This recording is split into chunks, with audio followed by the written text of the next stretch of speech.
চোখ থেকে অন্ধ, কান থেকেও বধির। এরা যদি কান থেকেও বধির সাজে, চোখ থেকেও অন্ধ সাজে, কি করবেন? এইগুলো তো আজকের নয়, কয়েক বছর ধরে ভাঙছে।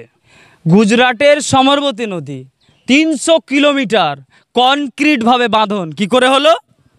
ওখানে মানুষ বাস করে আর এখানে মানুষ বাস করে না।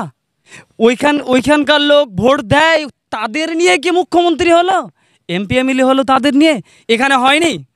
এটাই মনে হচ্ছে আমাদের যে এখানে কোনো এমএলএ এমপি নেই। 3খানা এমপি তৈরি হয়েছে মুর্শিদাবাদে। কেন হয়েছে? বিগত যারা ছিল তাদের যে অবহেলা করার কারণে বিকল্প এই জনগণ ভেবে নিয়েছিল টিএমসিকে এমপি তৈরি করা হয়েছে।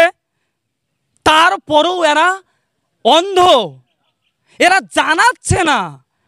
আমরা বলছি না যে আপনারা এসে হাত দিয়ে বেঁধে দিয়ে যান, সিস্টেম আছে, সিস্টেম অনুযায়ী চলুন। আপনারা কেন চলছেন না? আপনারা কেন জানাচ্ছেন না?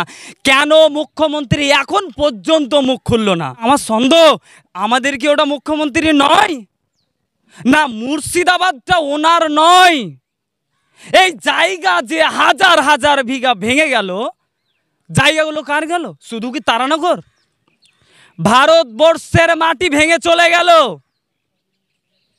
ভারতবর্ষের মানচিত্র ছোট হয়ে গেল। এরা চোখ থেকে অন্ধ, নির্লজ্জ।